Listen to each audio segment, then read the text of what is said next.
এরপর প্রশ্ন হলো, বিবাহ তালাক হওয়ার পর সেই বউ নেওয়ার বিধান কি? তালাকের পর স্ত্রীকে যদি কেউ ফেরত নিতে চান, তাহলে সেক্ষেত্রে তালাকটা যদি ফেরত নেয়ার মতো তালাক দেয় তাহলে ফেরত নেওয়া যাবে। আমি একটা কথা প্রায় বলি, বিবাহ বিচ্ছেদের পর, তালাকের পর 15 বছর 20 বছর পরেও যদি আবার স্বামী স্ত্রী একসাথে থাকতে চান, সুযোগ আছে যদি তালাক দেওয়ার সময় সেভাবে তালাক দেন। আমাদের দেশে সাধারণত তালাক দেওয়ার ক্ষেত্রে আমরা 1 তালাক 2 তালাক না, পারলে শত শত হাজার হাজার তালাক দেই। স্ত্রীকে একা না পারলে স্ত্রী 14 গোষ্ঠী সহ তালাক দেয়, আছে না নাই? এগুলা বিভ্রান্তি। যারা বিবাহ করেছেন তাদেরকে বলছি, আর যারা বিবাহ করবেন তাদেরকেও বলছি, খবরদার, দাম্পত্য জীবনে স্বামী স্ত্রীর মধ্যে যত বোঝাপড়ার গরমিল হোক, যত গন্ডগোল ফাসাদ হোক, কখনো রাগ উঠলো আর তালাক ঝেড়ে দিলেন, এই কাজটা কখনো করবেন না। আমি আমার এক উস্তাদ খুলনা দারুল উলুমের, ওনার কথা প্রায় বিভিন্ন জায়গায় বলি, হুজুরের কাছে তালাকের মাসআলা নিতে আসলে মাসআলার উত্তর দেওয়ার আগে ওনার গদির নিচে যে বেত থাকতো, ওই বেত দিয়ে আগে এক দফা পিটাই নিতেন। সে কোনো অফিসার, সে কোনো ব্যবসা প্রতিষ্ঠানের মালিক, এসব দেখা দেখি নাই। তালাকের মাসআলা কোনো পুরুষ লোক জানতে আসছে, এই মাসআলার উত্তর দেওয়ার আগে উনি বেতটা বের করে শরীরে যত জোর আছে জোর দিয়ে 4-5টা বাড়ি আগে মারতেন, এরপরে বেতটা রাইখা বলতেন, এবার বলো মাসআলা কি। কারণ চুন থেকে নুন খসলেই তালাক। তালাক কি মায়ের হাতের মোয়া? মনে চাইলো তালাক দিয়ে দিলেন। একটা সম্পর্ক থাকা না থাকার ব্যাপার। এখানে পুরুষরা যেরকম আছে, অনেক মেয়েরাও আছে, কিছু হলেই বাবার বাড়ি দৌড় দিবে, হইতে না হইতে বলে না তোমার সংসার আর করবো না, আবার বেহায়ের মতো সেই সংসার ঠিকই করে। আর এই ঠিক ঠিক বলা বউদের মধ্যে বহু পুরুষ আছে যে চুন থেকে নুন খসলেই বলে না তোর সাথে সংসার করবো না। এই ছোট লোক কি সবাই করবেন? যুবক ভাইরা যারা আছেন, খবরদার, দাম্পত্য জীবনের প্রথম দিনগুলো, প্রথম বছরগুলো অনেক কষ্টে যায়, বনিবনা হতে চায় না, স্বামী স্ত্রীর মধ্যে নানান বিষয় কেওয়াজ লাগে, মায়ের কারণে, বোনের কারণে, ননদের কারণে, শাশুড়ির কারণে, বাইরের লোকের কারণে নানান ভুল বোঝাবুঝি তৈরি হয়। দিন যত অতিবাহিত হতে থাকবে, যত পারিবারিক জীবনটা সামনে এগোতে থাকবে, লাস্টিং করতে থাকবে, সন্তান বড় হতে থাকবে, ইনশাআল্লাহ দেখবেন এগুলো সব হারায় যাবে। যারা ধৈর্যশীল তারা সবর করে, যারা অধৈর্যশীল তারা আগে ভাগে রাস্তা দুদিক করে ফেলে। এই জন্য ধৈর্য সহ্য ছাড়া কখনো পারিবারিক জীবন টিকানো সম্ভব নয়।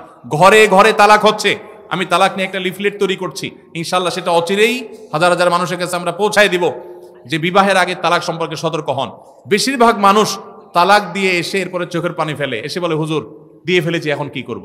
আপনি যদি 3টা তালাক দিয়ে শেষ করে থাকেন, তাহলে সেক্ষেত্রে আপনার স্ত্রীর সাথে আপনার সংসার করার সুযোগ যদি নষ্ট করেন, গোটা পৃথিবীর সব হুজুর একসাথে হয়ে, মক্কা মদিনার ইমাম সাহেব যদি একসাথে হন, আপনাকে আপনার স্ত্রীর সাথে সংসার করার সুযোগ দিতে পারেন না। কারণ ব্যাপারটা হলো ছুরি মারার মতো, আমার পেটে ছুরি মেরে দিলেন, এরপর আপনি জিব্বা কামড়াচ্ছেন, আফসোস করছেন।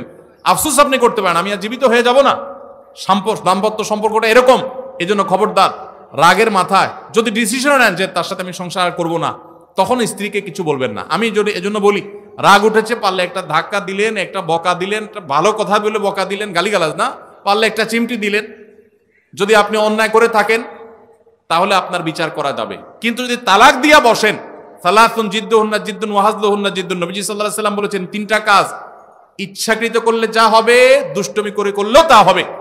আমাদের দেশে বিভিন্ন জায়গায় একসময় ছিল, এখন আছে কিনা জানি না, অনেক এলাকা প্রশাসনের অনেক ভাইয়েরা তারা বড় বড় সাইনবোর্ড লাগিয়ে রাখছে, রাগের মাথায় তালাক দিলে তালাক হয় না।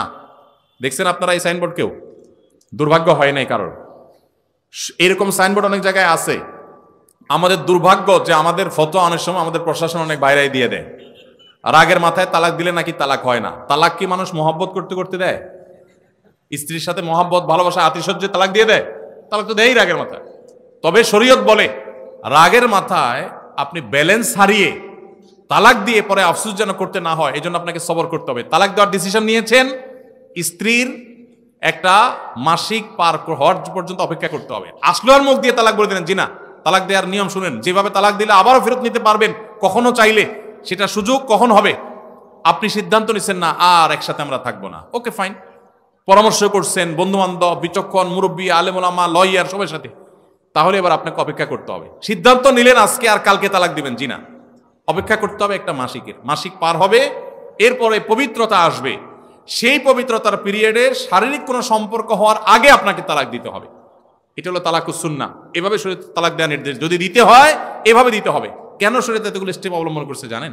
কারণ শরীয়ত এনশিওর করতে চায় আপনার তালাকটা খুব বিচক্ষণতার সাথে বুদ্ধিদীপ্তভাবে সুচিন্তিতভাবে হয়েছে, ঠান্ডা মাথায় হয়েছে, বুঝে শুনে হয়েছে।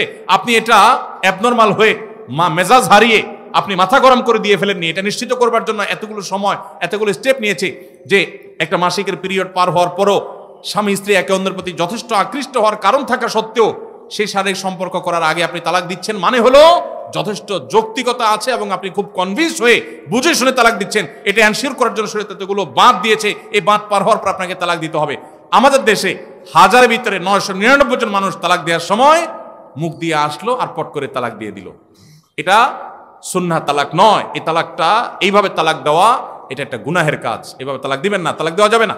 এই জন্য যুবক ভাইরা যারা বিবাহ করবেন ভবিষ্যতে আপনারা জেনে রাখেন, ঘরে ঘরে তালাক হচ্ছে। ঢাকায় যতগুলো বিবাহ রেকর্ড হয় আনুপাতিক হারে প্রায় পাল্লা দিয়ে ততগুলো বিবাহ বিচ্ছেদ হয়। ভয়ঙ্কর ভাবে তালাক বেড়ে চলেছে। কয়েক জায়গায় মাহফিলে গিয়েছি, এলাকার চেয়ারম্যান সাহেবরা বলছে, ভাই আমি চেয়ারম্যান হওয়ার পরে যে বিচার আচার আমার কাছে আসছে বিসমিল্লাহি করছি তালাকের বিচার দিয়া। একজন বলছেন যে কয়েকদিনের ভিতরে 20-25টা তালাকের বিচার আসছে, আর যেগুলো আমার কাছে আসে সেগুলো তো আমাদের হিসাবের বাইরে। এই জন্য আপনাদের প্রতি উদাত্ত আহ্বান রাখতে চাই, আমাদের সংসারগুলো সব খান খান হয়ে যাচ্ছে। সবাই সংযমী হতে হবে, ধৈর্যশীল হতে হবে। as-sabru জাযাউহু আল জান্নাহ, সবরের বিনিময়ে আল্লাহ তাআলা জান্নাত দান করবেন। সবাই সবর করবেন তো ইনশাআল্লাহ। দাম্পত্য জীবনে আর যা হোক খবরদার কখনো মাথা গরম করে তালাক দিবেন। আমি যেভাবে বলেছি সুন্নাহসম্মত তালাক, এভাবে যদি পিরিয়ড যাওয়ার পরে সুস্থ হওয়ার পর শারীরিক সম্পর্কের আগে একটা তালাক দিবেন, এটা হলো সুন্নত। তালাক কয়টা হবে? একটা। একটার বেশি তালাক দিবেন সেটা জায়েজ হলো না, জায়েজ হবে একটা তালাক। একটা তালাক দিলেন বাস রেখে দিলেন, 2 মাস 3 মাস পার হয়ে গেল, অটোমেটিক সম্পর্ক ছিন্ন হয়ে গেলে দুজন দুদিকে যেতে পারেন, আলাদা বিয়ে হতে পারে। আবার বহুকাল পরে চাইলে নিজেরা শুধু বিবাহ পড়িয়ে আগ্ধ করে আবার একত্র হয়ে যেতে পারবেন। আর যদি আপনি একটা দিয়েছেন আবার আরেকটা দিয়েছেন, 6 মাস পর আরেকটা দিয়েছেন, দিয়ে 3টা শেষ করে ফেলছেন, তাহলে আর কখনো বিবাহ যদি মক্কার ইমাম সাহেব এসেও পড়ায় তারপর আর একসাথে থাকতে পারবেন না। আল্লাহ তাআলা আমাদেরকে এই বিবাহ বন্ধন এবং তালাকের ক্ষেত্রে শরিয়াকে মেনে চলার তৌফিক দান করুন। এরপরে প্রশ্ন হলো, একজন স্ত্রী তার স্বামীকে তালাক প্রদান করেছেন কিন্তু স্বামী তার স্ত্রীকে তালাক প্রদান করেননি। এখন স্ত্রী আবার তার স্বামীর নিকট ফিরে আসতে চান কিন্তু তালাকের 1 বছর পূর্ণ হয়েছে, এখন করণীয় কি? প্রথম কথা হলো, তালাকের কোনো উত্তর এইভাবে আমরা কোনো সংক্ষিপ্ত প্রশ্নোত্তরের সেশনে বা কোনো মিডিয়াতে টেলিভিশনে আমরা দেই না। কারণ তালাকের প্রশ্নের উত্তর নিতে হলে ডিটেইল সব লিখে তারপরে তার উত্তর নিতে হয়। এখানে একটু হেরফের হয়ে গেলে বেশকম হয়ে যায়। এই আব্দুল্লাহ জাহির রহমানুল্লাহ প্রতিষ্ঠিত আসুন্নাহ ট্রাস্টের এখানে আলহামদুলিল্লাহ দাওয়া বিভাগ রয়েছে, গবেষণা বিভাগ রয়েছে, এখানে ওলামা একরাম মুফতি সাহেবরা আছেন, বড় বড় দেশসেরা ওলামা একরাম আছেন। সে সমস্ত ওলামা একরামের কাছে আপনাদের যাদের তালাকের প্রশ্ন আছে বিস্তারিত লিখে প্রশ্ন জমা দিবেন, তারপর উত্তর নেবেন। আমি এই প্রশ্নের উত্তরটা স্কিপ করলাম, এটা ফতোয়া বিভাগে উপস্থিত হয়ে তারপর উত্তর দিবেন। কারণ এক পক্ষের কথা শুনে বা আংশিক কথা শুনে তালাকের উত্তর দেওয়া যায় না। এখানে একটা সম্পর্ক থাকা না থাকার ব্যাপার, ডিটেল শুনতে হবে। সবচেয়ে ভালো হয় লিখিতভাবে প্রশ্ন করবেন, তার উত্তর ফতোয়া বিভাগ থেকে নেবেন, ডিটেল লিখবেন, এরকম সংক্ষেপে 2 লাইন 3 লাইন না। কি বলেছে কি না বলেছে, কিভাবে দেওয়া হয়েছে, স্ত্রী যদি তালাক প্রদান করে থাকে তাহলে তালাক তাফউইজের জন্য কি শব্দ তিনি ব্যবহার করেছেন, একটু এদিক সেদিক হয়ে গেলে অনেক কিছু হয়ে যাবে। এজন্য এটা ডিটেল জানতে হবে।